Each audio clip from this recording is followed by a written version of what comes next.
Hello मेरे school के नटखट बच्चों, कैसे हैं आप लोग। वेलकम है आपका मेरे चैनल में जिसका नाम है साइंस वाली Himani ma'am for class 9th and 10th।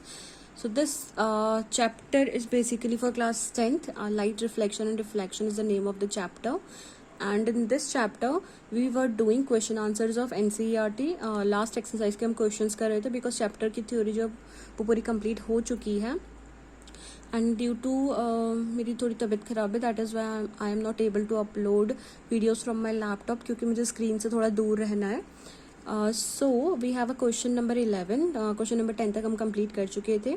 Question 11 कहता है a concave lens of focal length 15 centimetre forms an image 10 centimetre from the lens. ठीक है, how far is the object placed from the lens, draw the ray diagram. तो question बहुत ही easy, हमें focal length दी हुई है -15 इसलिए क्योंकि it is a concave lens.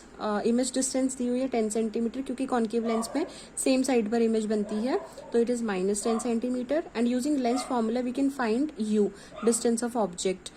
So 1 upon f is equals to 1 upon v minus 1 upon use the modified form of Lenz's law. So what is a lens formula हमारा होता क्या है basically 1 upon v minus 1 upon u is equals to 1 upon f होता है। ये थोड़ा सा ऐसे आगे पीछे लिखा हुआ है फॉर्मूला, हमें निकालना है u, तो हम क्या करेंगे 1 upon v minus 1 upon f, तो यहाँ से वैल्यूज रखने के बाद सॉल्व करेंगे, वी विल गेट -1 upon 30। तो यहाँ से ऑब्जेक्ट डिस्टेंस आ गई -30 सेंटीमीटर। तो माइनस इसलिए क्योंकि ऑब्जेक्ट आपका क्या होता है माइनस आया है, इससे हमें ये पता चला कि ऑब्जेक्ट हमने लेंस के फ्रंट में रखा हुआ है। अब हमने क्या करना है, draw the ray diagram also. So ray diagram as you can see on your screen, ये हमारा रे डायग्राम है। यहाँ पर हम लोग क्या करने वाले हैं, यूज करने वाले हैं 5:1 का रेशियो, मतलब 5 सेंटीमीटर को हम 1 सेंटीमीटर लेकर चलेंगे ताकि हम क्या कर सके, अपना रे डायग्राम बना सके। कॉपी में इतना बड़ा रे डायग्राम बनाना पॉसिबल नहीं होगा, तो इसलिए हम थोड़ा सा स्केल को छोटा कर लेते हैं यहाँ पर। तो हमने क्या करना है, drawing the ray diagram using the scale of 1:5, we get we हमारा -2 सेंटीमीटर आ जाएगा क्योंकि 10 सेंटीमीटर था, तो 2 सेंटीमीटर हो जाएगा।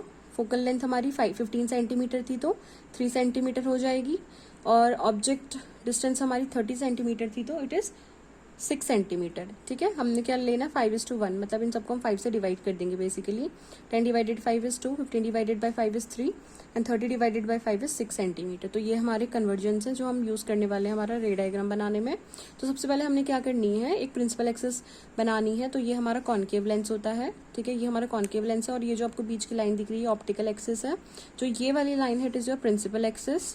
ठीक है, ऑब्जेक्ट रखा हुआ है हमने जिसका नाम है ए बी। तो हमने क्या करना है, ड्रॉ कॉन्केव लेंस। हमने कॉन्केव लेंस बनाया कीपिंग प्रिंसिपल सेंटर, इसको हमने बोला प्रिंसिपल सेंटर, इसको ऑप्टिकल सेंटर भी बोला जाता है।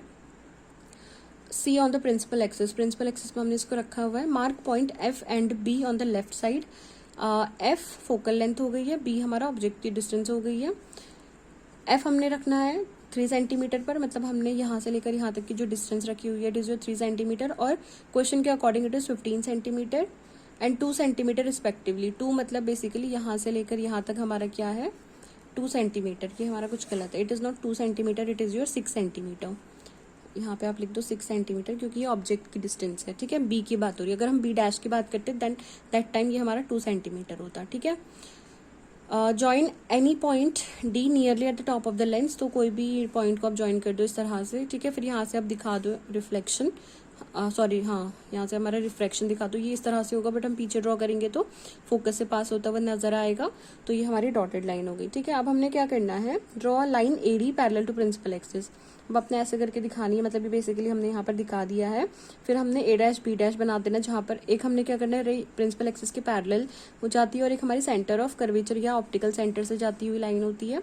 ये दोनों जहाँ पर मीट करेंगी वहाँ पर क्या बन जाएगी, इस ऑब्जेक्ट की इमेज बन जाएगी। तो ए बी ऑब्जेक्ट की जो बन गई है image that is A dash B dash.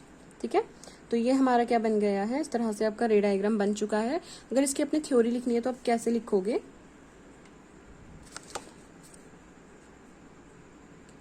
Theory पे आप क्या लिखोगे, draw line A D parallel to principal axis, draw line A dash B dash perpendicular to principal axis from B dash, draw line C A dash backward so that it meets the line from D parallel to principal axis at A, Draw a line AB perpendicular downwards from A to meet the principal axis at B. Then AB is the position of object. Measuring distance BC, it will be found that to be equal to be 6 cm. यहाँ से हमें पता चला कि object is placed at a distance of 6 cm. That is हमारे question के terms में हम इसको 5 से मल्टीप्लाई करेंगे 30 cm from the lens. So this is the question. ठीक है. नेक्स्ट क्वेश्चन है क्वेश्चन नंबर 12 आपकी स्क्रीन पर. क्वेश्चन नंबर 12 हमसे क्या कहता है, an object is placed at a distance 10 cm from the convex mirror. Mirror है यहाँ पे, लेंस नहीं है. ठीक है, अब याद रखना. Of focal length 15 cm. The position of nature of the image बताना है. तो अगर मिरर की बात हो रही है तो ऑब्जेक्ट डिस्टेंस आपको पता है हमेशा लेफ्ट हैंड साइड में रखा जाता है object. That is why it is taken as negative. Negative 10 cm is your object distance. Focal length is your plus 15 cm क्योंकि ये कॉन्वेक्स मिरर है. Image distance is your v, ये निकालनी है हमने. फिर हमने मिरर फॉर्मूला यूज करना. मिरर फॉर्मूला क्या होता है, 1/u plus 1/v is equals to 1/f. Mirror formula is basically the relation between u, v and f. u is the object distance, v is the image distance from the mirror and f is the focal length from the mirror. तो यहाँ से हमने v निकाल लेना है. तो solve करेंगे हम सारी वैल्यूज रखने के बाद. तो we will get 1/v is equals to 1/f minus 1/u. f की वैल्यू आपको बताया इट इज प्लस 15 माइनस 10 क्योंकि u हमारा -10 था. तो यहाँ से सॉल्व किया तो इट इज 1/6. तो इमेज डिस्टेंस के आगे 1/v की वैल्यू 1/6 है. तो v की वैल्यू क्या हो जाएगी 6 cm. प्लस 6 cm का मतलब क्या हुआ, इमेज जो बनेगी वो राइट हैंड साइड में बनेगी. और राइट हैंड साइड में जो भी इमेजेस हमारे मिरर के केस में बनते हैं उनको हम वर्चुअल इमेजेस बोलते हैं. और प्लस है तो इसका मतलब ये क्या बनेगी, इरेक्ट बनेगी. इरेक्ट मतलब सीधी. ठीक है. तो as v is positive so virtual erect images formed at a distance 6 cm behind the mirror. Mirror के पीछे बनेगी. ठीक है. नाउ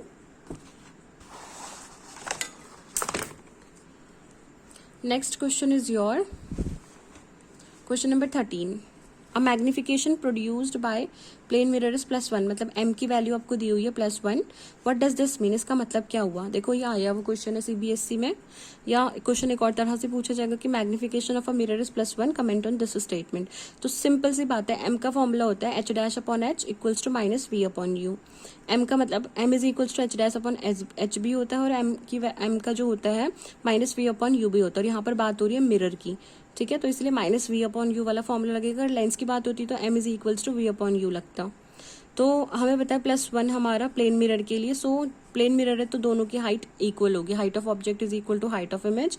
और v इक्वल टू -u होता है. जितनी ही ऑब्जेक्ट की डिस्टेंस होती है उतनी ही इमेज की डिस्टेंस भी होती है. प्लेन मिरर जो नॉर्मली आपके घरों पे मिरर्स होते हैं उनकी बात हो रही है. तो m इक्वल टू 1 का मतलब पता चलता है कि size of image is same as that of object. Positive sign of m indicate the virtual images form behind the mirror. ठीक है. तो मिरर के पीछे कैसी इमेज बनी है, वर्चुअल इमेज बनी है.